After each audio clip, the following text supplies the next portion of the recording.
Kalau gatel tuh ya digaruk, bukan godain pasangan orang. 1 triliun dibagi 90.000, dapatnya 11,1 juta kilo kuaci atau 11.000 ton kuaci. Assalamualaikum warahmatullahi wabarakatuh. Halo teman-teman, makasih udah klik video Claramore. Hari ini aku akan membahas secara mendalam tentang latar belakang kehidupan seorang Raffi Ahmad, seberapa kaya dia, bagaimana kisah percintaannya, dan kontroversi apa aja nih yang menerpanya. Yuk mari kita simak videonya dalam segmen Siapa ya dia ya?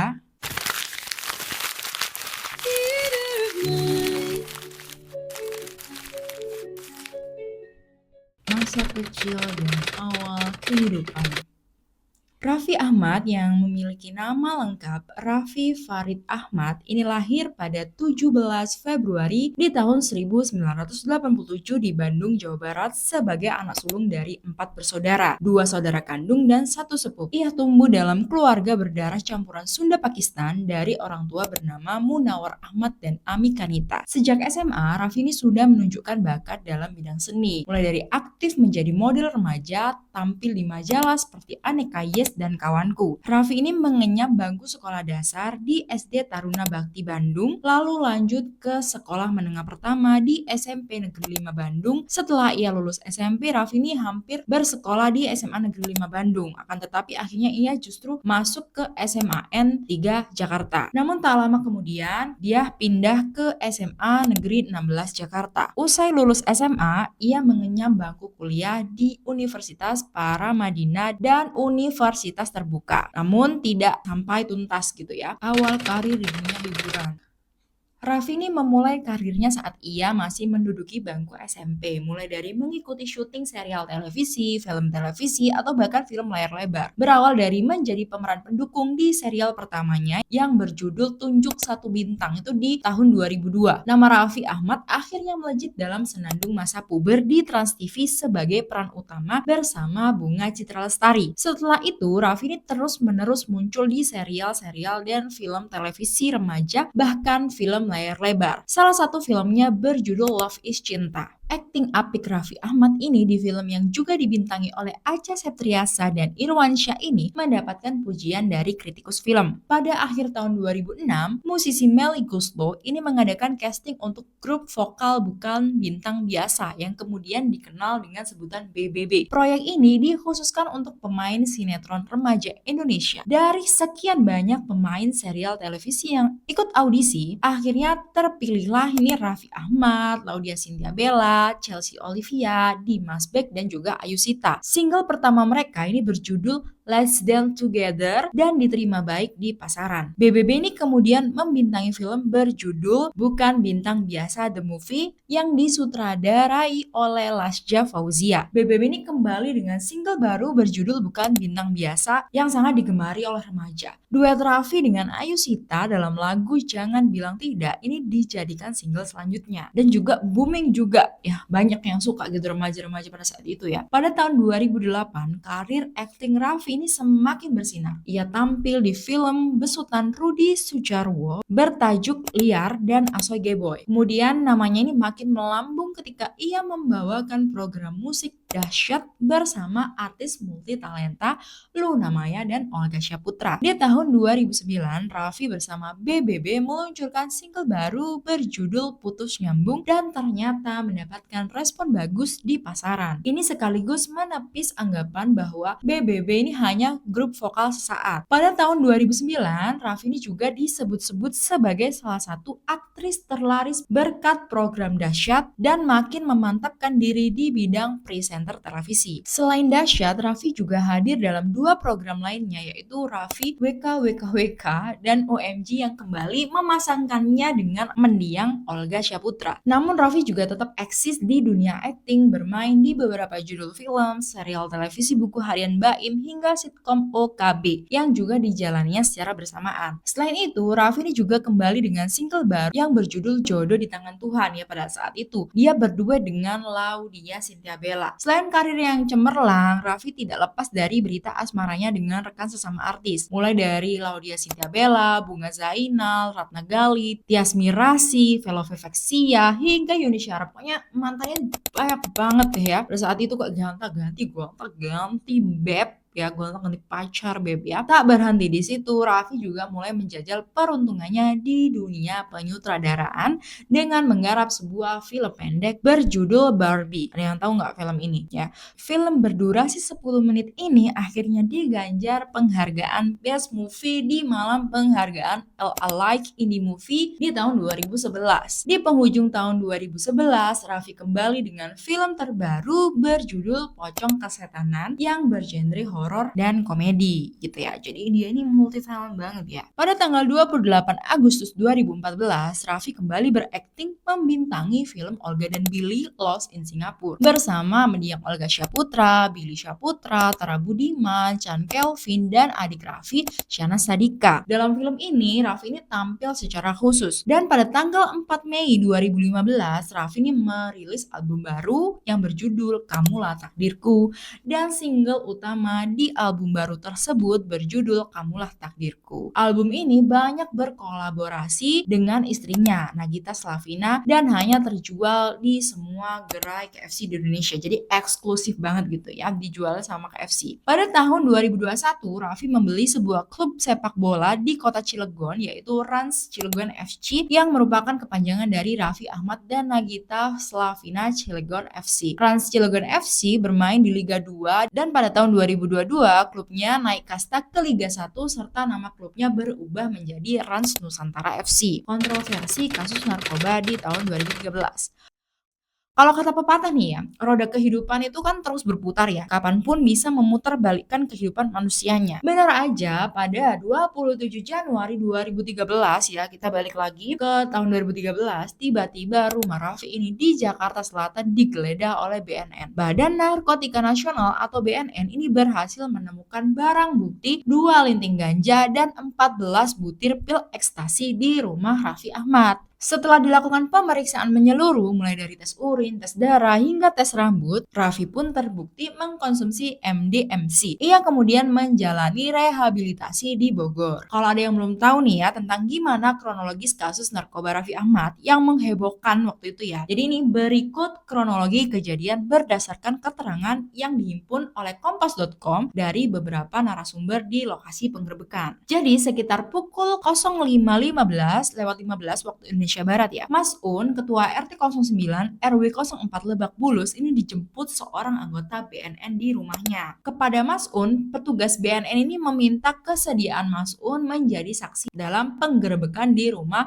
salah satu seorang warganya. Ia kemudian keluar dan mengikuti petugas tersebut. Di jalan menuju rumah Raffi, ternyata sudah ada 8 anggota BNN lain yang telah hadir. Jadi ini total ada sekitar 9 petugas yang akan melakukan penggeledahan. Jadi ini Pak Mas ini berkata gini, mereka parkir di depan sekolah Widuri, terus jalan kaki ke sini, kata Pak Mas'ud. Perjalanan mereka terhenti di rumah Raffi. Petugas kemudian masuk ke rumah dan melihat Raffi di ruang tamu mengenakan baju kaos dan celana pendek bersama beberapa rekannya. Penggeledahan dilakukan di ruang tamu dan lantai bawah, kemudian lanjut ke lantai 2. Di rumah itu, di rumah Raffi nih ya, kebetulan juga ada pembantunya yang bernama Denia ya. Dia ini juga akhirnya menjadi saksi ya. Ia menjelaskan beberapa saat memang setelah pukul 05 waktu Indonesia Barat, si Denia ini hendak mematikan lampu rumah. Di saat itu juga sekitar 10 pria berpakaian preman menaiki anak tangga. Denia, pembantu Raffi ini kemudian melaporkan kedatangan para tamu tersebut ini ke suaminya yang bernama Umar yang berada di kamar tidur. Umar ini keluar ya dan sempat terlibat perdebatan dengan petugas BNN ini. Sekitar pukul 06.30 Umar ini dibawa ke lantai 1. Saat itu pula Irwansyah dan Saskia Sungkar terlihat memasuki rumah. Di ruang tamu bersama Raffi Ahmad, saat itu ada Wanda Hamidah juga dan 2 teman dekat Raffi, yakni Rajif dan seorang teman Raffi yang tidak dikenal sama pembantunya ini. Terus tadi Pak Mas'un kan udah dikasih tahu, dimintai kesediaannya untuk menjadi saksi nih ya. Jadi Pak Mas'un ini kasih kesaksian seperti ini. Dari dalam rumah itu memang orang BNN bawa 2 linting ganja dan sekitar 14 kapsul dalam botol hitam, kata kata Pak Mas'ud pada wartawan. Petugas itu keluar dari rumah Pak Raffi Ahmad itu sekitar pukul 07.30 pas warga saya sedang kerja bakti, gitu kata Pak Mas'ud. Selain Pak Mas'ud, ini juga ada Mas Ardi ya, yang dia ini warga yang tinggal di depan kompleks rumah Raffi Ahmad. Ini juga membenarkan rombongan orang-orang ini keluar dari rumah Raffi Ahmad itu sekitar pukul 07 saat warga sedang bekerja bakti. Karena kasus ini, Raffi Ahmad ini sempat kehilangan sejumlah pekerjaan dan mencoreng citranya di depan publik. Namun, bukan menghindari media dan fansnya, Raffi ini unik ya, justru melakukan pemulihan dan terbuka mengakui kesalahannya dan bangkit kembali. Jadi dia ini emang gentle ya, dia nggak sembunyi-sembunyi dari media, dia mengakui, dia meminta maaf, dan dia berubah gitu ya. Bangkit dan ekspansi bisnis.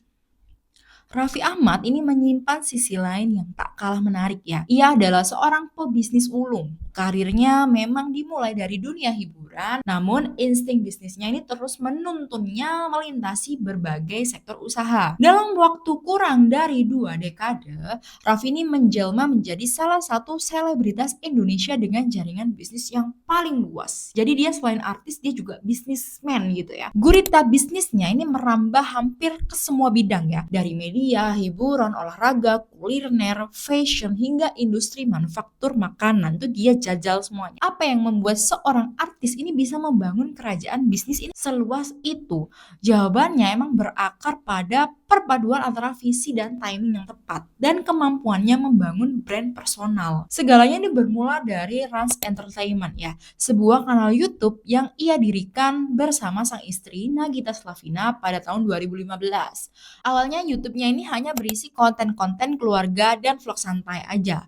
Rans kemudian tumbuh menjadi media house yang menjelma sebagai pusat produksi konten digital, rumah produksi film, label musik, hingga agensi kreatif. Rans Entertainment ini menjadi mesin utama yang tidak hanya menghasilkan pendapatan dari konten, tetapi juga menjadi corong promosi untuk seluruh lini bisnis Raffi Ahmad. Di dalamnya itu ada RA Picture yang memproduksi film layar lebar, ada Rans Music sebagai label rekaman, dan bahkan Rans Animation Studio yang memproduksi konten animasi anak-anak. Tak berhenti di sana ya, Rans ini juga membangun dunia metaverse sendiri ya, memperkuat eksistensi di ranah digital masa depan.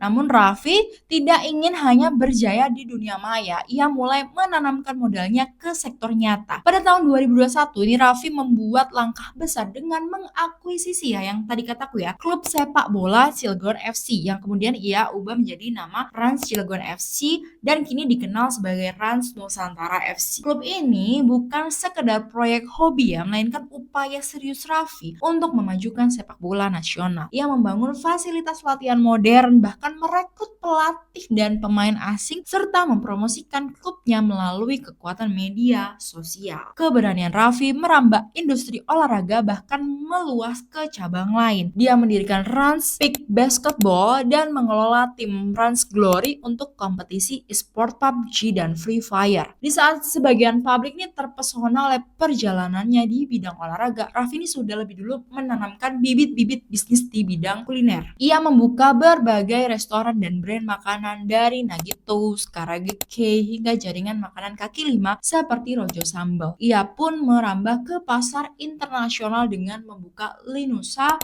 restoran makanan Indonesia di Paris. Tak berhenti di sana ya, Raffi ini bahkan membangun pabrik camilan rumput laut yang bernama Rumut, lengkap dengan fasilitas produksi di bawah PT Rans Nikmat Sejahtera. Strategi ini adalah bagian dari upayanya masuk ke industri FMCG atau Fast Moving Consumer Goods yang punya potensi pasar besar dan jangka panjang. Bersamaan dengan itu, Raffi juga aktif di dunia fashion dan kecantikan. Ia meluncurkan Rans Beauty untuk produk-produk kosmetik serta brand pakaian anak-anak Malik by Rafathar yang dinamai dari putra sulungnya. Ada pula NASL, brand fashion wanita yang menggambarkan karakter gaya sang istri. Semua brand ini dijalaninya dalam satu benang merah citra keluarga Raffi Nagita yang hangat dan fashionable. Raffi sangat sadar bahwa kekuatan brandnya adalah keluarga ya, dan ia menjual gaya hidup mereka ke masyarakat sebagai sesuatu yang relatable dan aspiratif. Tak puas dengan industri hiburan, olahraga, makanan, dan fashion, Raffi pun ini menyentuh sektor pariwisata dan properti. Ia membeli saham di Mari Beach Club, sebuah beach club eksklusif di Bali, dan juga berinvestasi dalam Marawa Beach Club di Padang. Ia bahkan mengembangkan proyek hunian di kawasan Andara dan Kemang melalui kerjasama dengan pengembang proyek. Satu demi satu sektor-sektor yang ia jamah menggambarkan strategi besar, menciptakan sinergi antara popularitas, gaya hidup, dan konsumsi publik. Benar-benar semua ranah itu dijalani gitu loh ya. Salah satu proyek paling ambisiusnya adalah Rans Nusantara Hebat, yaitu pusat kuliner raksasa di BSD City yang ia dirikan bersama Kaisang Pangarep. Proyek ini menggabungkan ratusan tenan UMKM, event musik, dan teknologi cashless dalam satu kawasan terpadu. Meski sempat ditutup ya sementara karena evaluasi konsep, proyek ini menggambarkan betapa besar keberanian seorang Raffi Ahmad bermain di arena bisnis dalam skala besar. Tak berhenti di situ, Raffi ini bahkan berencana membangun pabrik pengolahan daging sapi di Lombok Barat senilai 75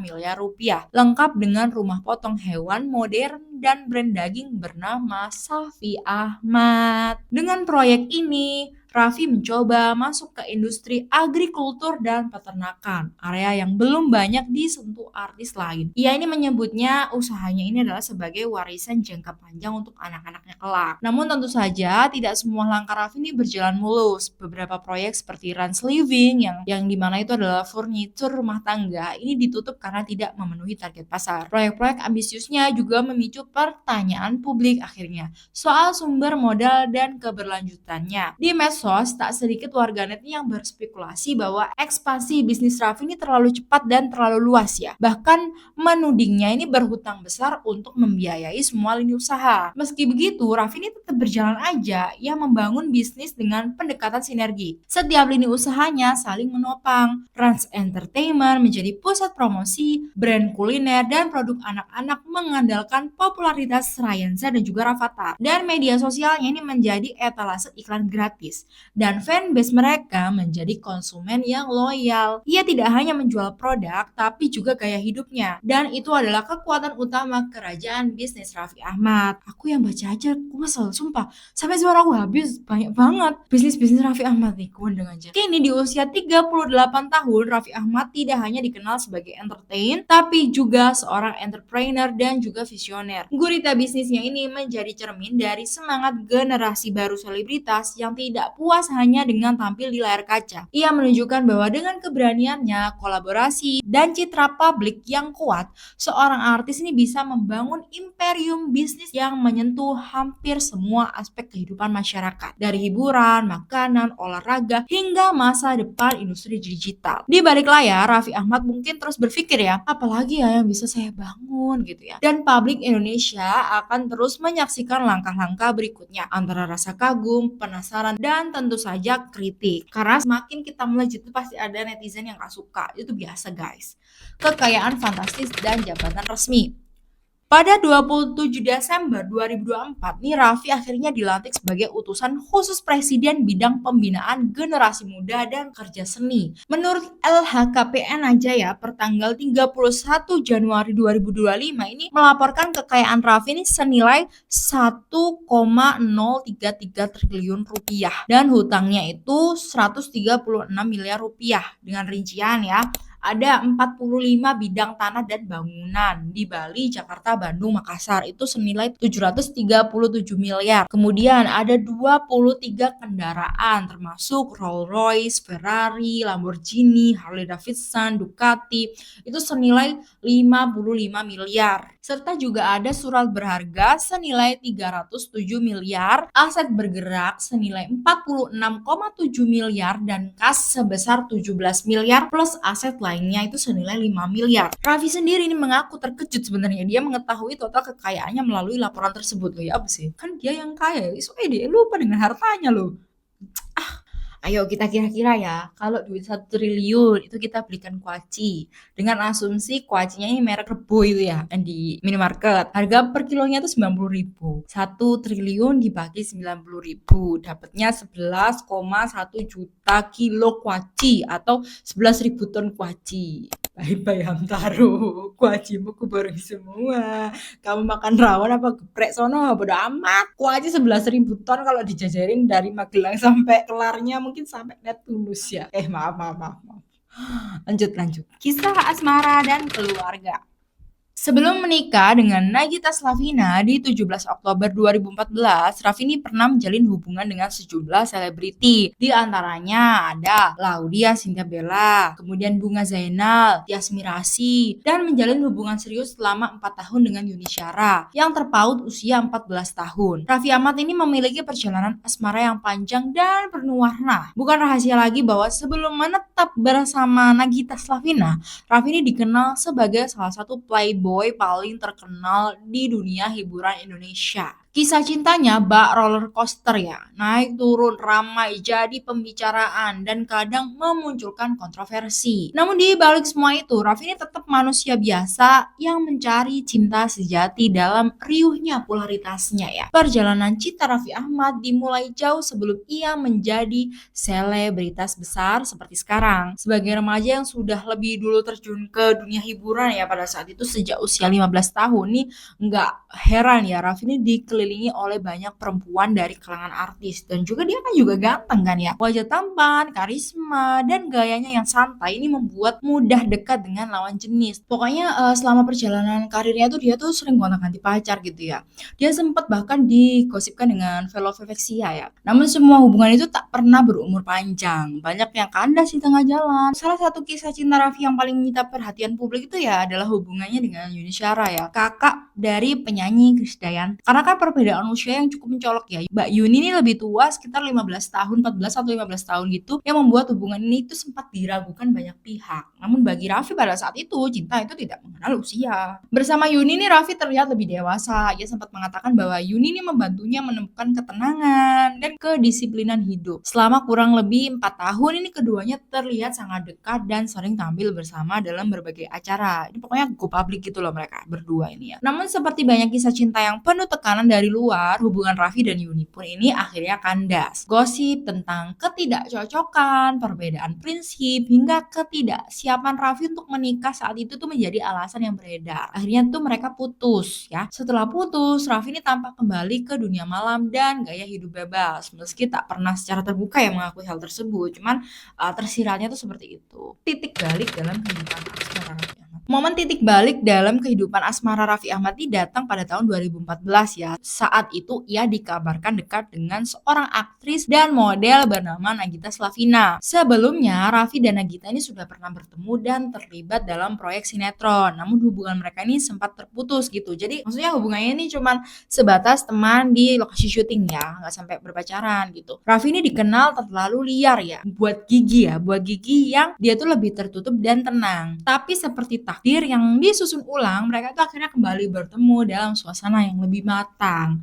Kali ini Raffi ini udah serius dan Giginya juga sudah mulai dewasa. Pada saat itu awalnya banyak yang meragukan keseriusan Raffi. Citra playboynya masih melekat kuat dalam benak publik. Namun hanya dalam hitungan bulan Raffi ini membuat langkah yang mengejutkan ya. Ia akhirnya melamar Nagita dan memutuskan untuk menikahinya. Pernikahan mereka berlangsung pada 17 Oktober 2014 dan menjadi salah satu pernikahan selebritas paling mewah dan paling disorot sepanjang sejarah hiburan Indonesia. Ini bahkan ya disiarkan langsung di televisi. Pesta pernikahan Raffi dan Gigi ini diadakan secara megah di Jakarta dan Bali. Ada yang menyebut pernikahan ini seperti royal wedding versi Indonesia. Setelah menikah, Raffi ini seperti berubah 180 derajat. Ia terlihat lebih fokus pada keluarga dan mulai menata hidupnya sebagai suami sekaligus ayah. Pada Agustus 2015, anak pertama mereka ini lahir dan diberi nama Rafathar Malik Ahmad. Nama ini menjadi simbol cinta sekaligus penyambung dua keluarga besar. Rafathar nih tumbuh di bawah sorotan media ya. Namun Raffi dan Nagita ini mencoba menjaganya agar tetap tumbuh sebagai anak normal. Jadi mereka tuh juga pengen Rafathar ini tumbuh seperti anak normal, nggak terlalu disorot gitu loh ya. Meski kehidupan rumah tangga mereka tampak harmonis dan penuh cinta, bukan berarti segalanya ini selalu mulus. Beberapa kali rumah tangga Raffi dan Nagita ini diterpa isu tak sedap. Salah satu yang paling ramai itu adalah isu perselingkuhannya Raffi dengan seorang wanita yang juga artis ya, yang kita kenal sebagai Ayu Ting Ting. Gosip ini menyebar luas di media sosial, bahkan disebut-sebut menjadi alasan keretakan hubungan pertemanan antara Nagita dan Ayu. Namun dalam berbagai berbagai kesempatan, baik Raffi maupun Nagita ini memilih diam dan tidak memberikan klarifikasi apapun sampai saat ini nih, bahkan tidak ada klarifikasi membenarkan atau gimana yang secara gamblang gitu. Mereka tetap tampil bersama seolah mengatakan bahwa keluarga mereka ini lebih besar daripada gosip yang datang silih berganti. Diamnya Nagita menghadapi gosip ini menjadi kekuatan tersendiri ya yang dikagumi banyak netizen. Nagita dikenal sebagai sosok yang tenang, sabar, dan tidak mudah terprovokasi. Banyak netizen itu memujinya sebagai wanita kuat yang mampu mempertahankan rumah tangga meski diterpa badai. Sementara itu nih Raffi secara perlahan ini juga menunjukkan bahwa ia ini belajar dari kesalahan ya. Ia mulai lebih terbuka terhadap perasaan Nagita, lebih banyak menghabiskan waktu di rumah, dan melibatkan Gigi dalam setiap aspek kehidupannya termasuk di dalam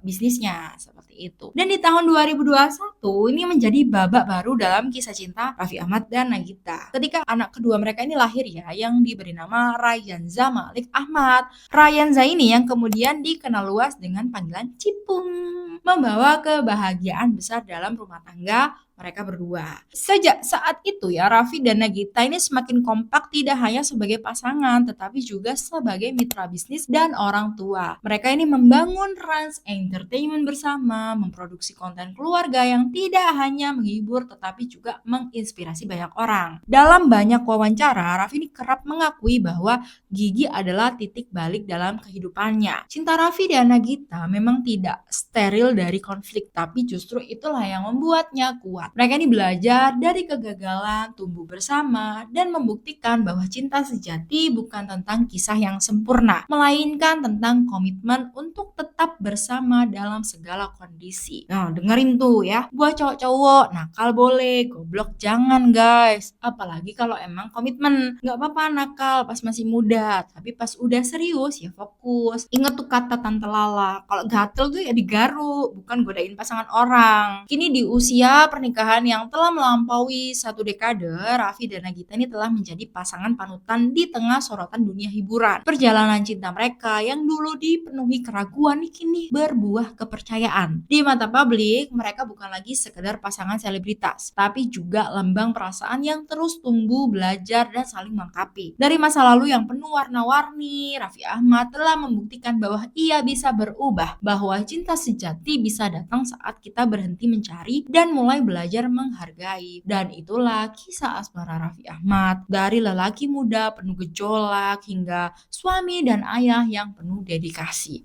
Sebuah perjalanan panjang tentang cinta, komitmen, dan proses menjadi versi terbaik dari diri sendiri gitu ya. Jadi Raffi ini akhirnya berubah gitu ya. Berubahnya lumayan drastis ya, dari yang dulu begajulan gitu ya. Terus habis nikah dia tuh kayaknya lebih dewasa, lebih mature gitu ya. Jadi ayah yang baik, jadi suami yang baik gitu. Kontroversi tambahan nih ya dan opini publik. Selain kasus narkoba, Raffi ini sempat menerima kritik terkait gelar doktor honoris causa dari lembaga tidak terakreditasi yaitu Universal Institute of Professional Management yang bahkan diklaim dari kerajaan Prusia ya. Selain itu di platform Reddit dan media sosial muncul tuduhan bahwa Rans ini digunakan sebagai gula awet ya untuk menutupi skema pencucian uang. Meskipun tidak terbukti secara hukum sih, isu ini mencuat di kalangan netizen. Raffi meraih puluhan penghargaan Infotainment Awards, mulai dari Dasyat Awards, Panasonic Awards, SCTV Awards, dan Anugerah Musik Indonesia di tahun 2012 hingga 2017. Ini termasuk sebagai Most Entertainment Celebrity Couple bersama Yuni Shara di tahun 2012 dan pasangan paling romantis dengan Nagita di 2015. Visi dan misi masa depan.